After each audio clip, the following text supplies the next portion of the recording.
오늘부터 새로 시작되는 코너 별별 이야기입니다.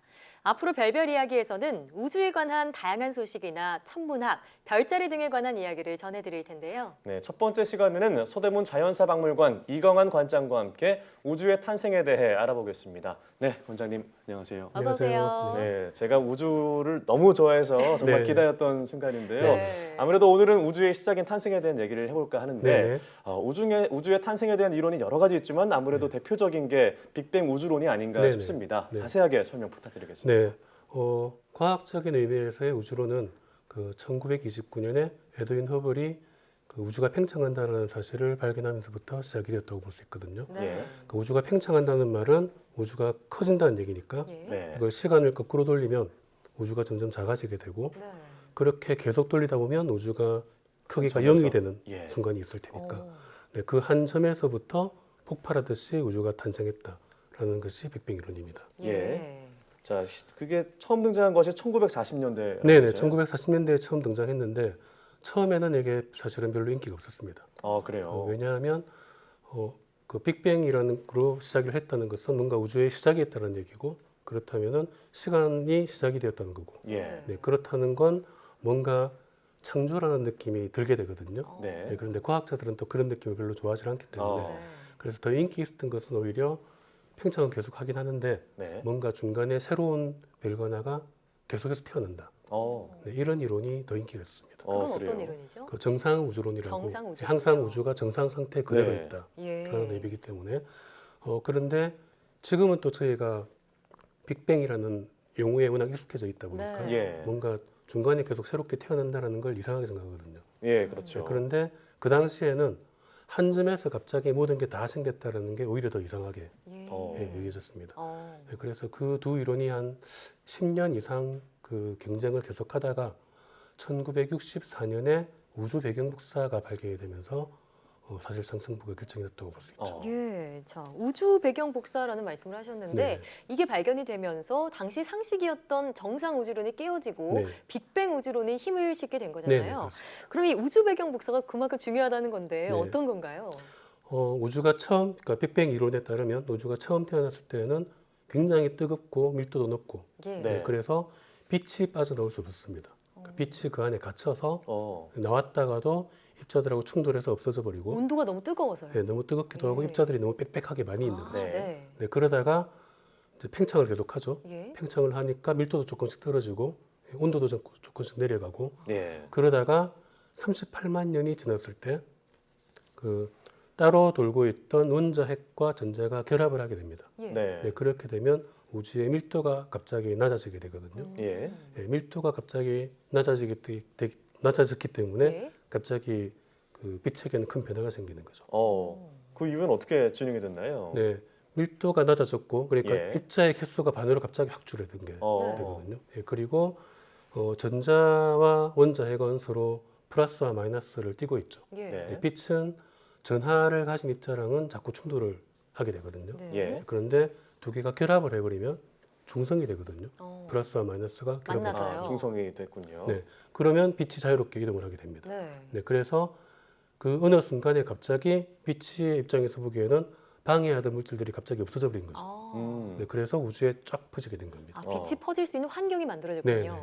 그래서 전 우주에 동시에 빛이 골고루 퍼지게 됐거든요. 네. 네, 그 빛이 지금도 우주 전체에서 발견이 됩니다. 네. 네, 그걸 우주 배경복사라고 부릅니다. 아, 그렇군요. 그걸 바로 우주 배경 복사라고 하는데 누가 처음 발견했는지도 궁금해요. 네, 우주 배경복사가 처음에는 온도가 되게 높았는데 예. 그때는 예. 한 3000도 정도가 되었을 겁니다. 네. 그런데 계속 팽창을 하면서 식기 때문에 지금 우주의 온도는 영하 270도 정도 되거든요. 예. 그렇게 쭉 내려갔군요. 네네. 그 영하 270도에서 나오는 전파의 형식으로 지금 관측이 됩니다. 전파로 봐요. 네, 전파 그래서 전파 망원경으로 관측을 하게 되는데 아, 예.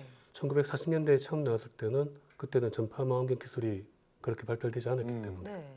그래서 논쟁이 있었던 거고 아. 네, 1960년대가 되니까 전파 기술이 많이 발달돼서 1964년에 아노 펜지어스와 그 로버트 윌슨이 예. 그 우주 배경 복사를 처음으로 발견하게 됩니다. 전파 망원경을 통해서요. 네. 아, 그래서 그렇군요. 사실상 그 빅뱅 이론이 그 정상 상태 우주론을 이기고 네. 정식 이론으로 인정을 받게 되는 건데 예. 그 두 분이 1978년에 노벨 물리학상을 받게 되거든요. 어. 충분히 받으실 만하네요. 네, 그러니까 완벽하게 이제 빅뱅 이론이 그 정상상태 우주론을 누르고 정설로 인정받았다라는 예. 걸 인정받게 된 거죠. 네. 자, 그러니까 정리를 하자면 이 우주 전체에 균일하게 퍼져 있는 우주 배경 복사를 전파 망원경으로 관찰을 하면서 빅뱅을 증명할 수 있게 됐다라고 말씀을 하셨는데요. 네. 이 빅뱅으로 탄생한 우주 그 뒤로는 어떻게 팽창해 왔나요? 그 계속 팽창을 예. 하긴 하는데 예. 과학자들도 되게 궁금했어요. 이게 네. 계속 팽창을 할지 어. 아니면은 팽창을 하다가 어느 순간 정지를 해서 네. 다시 수축을 할지. 근데 그렇게 되면 또 시간이 거꾸로 돌아가는 게 아닌가. 그러게요. 뭐 이런 얘기까지도 나와서 궁금하니까 또 이제 과학자들은 궁금한 건 테스트를 해봐야 되거든요. 예. 네. 그래서 앞으로 어떻게 될지를 예측을 하게 관측을 됩니다. 예. 관측을 해야 되는데 미래를 관측할 수는 없으니까. 그죠? 과거를요? 과거를 그러면? 관측을 하는 아, 겁니다. 네. 예, 과거를 관측을 해서 과거에 이랬는데 지금은 이렇게 되었으니까 미래는 어떻게 되겠다. 앞으로도 이럴 네. 것이다. 네, 이걸 예측을 해보자라는 계획을 세웠죠. 예. 그래서 먼 과거를 보게 됩니다. 근데 이제 과거를 어떻게 보느냐라고 이제 의문을 가질 수 그것도 있는데 궁금해요. 네, 천문학에서 과거를 보는 건 아주 쉽습니다. 그래요. 네, 먼 곳을 보면 됩니다. 아, 네. 네. 네, 왜냐하면 빛의 속도가 한계가 있기 때문에 예. 예를 들어서 우리가 1광년, 이제 빛이 1년 동안 가는 거리를 1광년이라고 하는데 1광년 떨어진 별을 본다는 것은 그 별의 1년 전의 모습을 네. 보는 거고 네. 그러니까 뭐 1억 광년 떨어진 곳을 본다? 그러면 1억 년 전의 모습을 보는 거고 예. 그런 방식으로 수십억 광년 떨어진 곳을 보게 됩니다. 네. 그러면 수십억 년 전의 우주의 모습을 과거를 볼 수 있는 거군요. 볼 수 있는 거죠. 그래서 그때와 지금이 팽창 속도가 어떻게 변했는지를 보는 거죠. 예, 그렇군요. 그러니까 그렇게 보는 이유는 팽창 속도가 과거에 비해서 지금 느려지고 있을 거라고 생각을 했거든요. 네. 왜냐하면 팽창하게 된 것은 빅뱅 대폭발로 하게 네, 됐는데 빠르게 네. 진행되었으니까요. 빠르게 처음에 출발을 했다가 내부에 중력이 있기 때문에 예. 네. 당기겠죠 이제.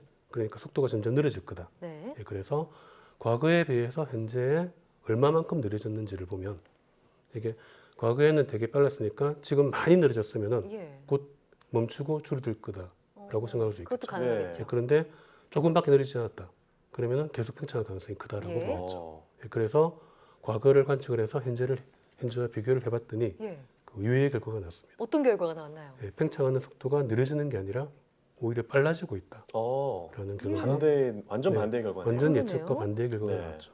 예. 그 결과가 1998년에 아직 20년 정도밖에 안 된 아주 따끈따끈한 불과 얼마 전에. 과학계에서는 꽤 새로운 소식인데 음, 그 뭔가가 당겨야 되는데 당겨서 네. 속도가 느려져야 되는데 점점 빨라지고 있다는 게 발견이 예. 되거든요. 그래서 그 원인을 이제 고민을 하게 됩니다. 네. 뭔가 이유가 있어야 되거든요. 갈수록 그래서- 빨라지는 이유요. 네, 그러니까 예를 들자면은 우리가 이제 지구에서 돌을 위로 던졌는데 예. 밑에서 뭔가가 당기고 있으면은 올라가는 속도가 점점 느려지겠죠. 네. 그렇죠. 그런데 이 돌이 점점 빨라져서 우주 밖으로 나가버렸다. 오. 그러면은 뭔가 물질이 있다는 얘기겠네요. 그렇죠. 밀어내는 네. 뭔가 예. 힘이 있어야 되겠죠. 그렇죠. 그 힘의 이름을 암흑 에너지라고 이름을 붙였습니다. 암흑 에너지요. 네. 예. 자, 일단 중력 때문에 느려질 줄 알았던 네. 이 우주의 팽창 속도가 관측해봤더니 계속해서 빨라졌다라고 네. 하셨습니다. 그 이유가 암흑 에너지 때문이라고 하셨는데 이건 또 어떤 건가요? 네, 그게 지금 그 과학계에서 가장 풀기 어려운 문제 중에 하나입니다. 아직 예. 답이 안 네, 나왔군요. 이름은 붙여놨는데 예. 뭔지는 모르고 아. 그래서 사실은 뭐 모르는 에너지 이렇게 이름을 붙여야 되는데 그러면 또 너무 없어 보이니까 암흑 뭔가 에너지. 멋있게 네. 암흑 에너지라고 그럴듯하게 이름을 붙여놓고 그랬군요. 이유가 그게 정체가 뭔지를 찾고 있습니다. 어. 그 가속 팽창한다라는 그 자체가 굉장히 중요한 발견이었기 때문에 예. 그걸 발견한 사람들은 또 2011년에 노벨상을 또 받았습니다. 예. 그렇군요. 그만큼 중요한 발견이라는 의미죠. 네. 네. 그래서 앞으로 어떻게 될 거냐? 현재 관측한 결과로 보면 가속 팽창을 계속하기 때문에 이걸 당길 힘이 이제 없거든요. 네. 그리고 암흑 에너지는 그 우주가 커지면 커질수록 점점 강해집니다. 네. 그러니까 가속이 점점 강해질 거기 때문에 영원히 팽창을 계속하게 됩니다. 그렇군요. 네, 그래서 지금 이제 우주가 팽창한다라고 얘기하면 그러면 우리 뭐 지구와 달은 왜 멀어지지 않느냐, 뭐 혹은 우리 은하와 다른 은하 이런 것도 네. 멀어져야 되느냐라고 네. 보는데 팽창이라는 것은 굉장히 큰 규모로 얘기할 때 예. 팽창을 하는 거고 먼 미래에 네. 계속 진행되는 가까운 거니까요. 곳에서는 중력이 더 강하거든요. 아, 아직. 오히려요. 예. 네, 그래서 우리 은하와 우리 이제 가장 가까이 있는 안드로메다 은하 같은 경우는 서로 지금 가까이 다가오고 있고 나중에 충돌을 하게 되거든요. 네. 예. 그런데 아주 먼 미래가 되면 가까운 곳의 중력보다 그 우주 팽창이 더 강하게 될 겁니다. 예. 네, 그러면 이제 별과 별 사이 우리 은하 내에서도 네. 별과 별 사이가 멀어지고 예. 지구와 그 태양계에서도 태양과 뭐 행성들 사이의 거리가 멀어질 거고 팽창 영향을 받아서요. 네, 팽창의 영향을 받았어요. 예. 그러면 모든 물질들이 다 우주로 흩어지게 될 겁니다. 네. 하지만 그거는 너무 먼 미래이기 때문에 지금 그 저희가 전에- 걱정할 일이 없겠죠. 그 전에 태양이 먼저 죽을 거기 때문에 네, 죽을까 그 전에 멜멜 네. 마음이 편해지네요. 아, 그렇습니다. 자, 오늘 참 우주의 탄생에 대한 얘기로 시작을 해봤는데요. 네. 참 우주는 정말 우리가 상상할 수 없을 정도로 넓고 크고 그렇기 때문에 정말 흥미로운 주제가 많은 것 같습니다. 예. 다음 주 주제가 벌써 기대가 되는데요. 네. 자, 오늘 말씀 고맙습니다. 네. 잘 네, 들었습니다. 감사합니다.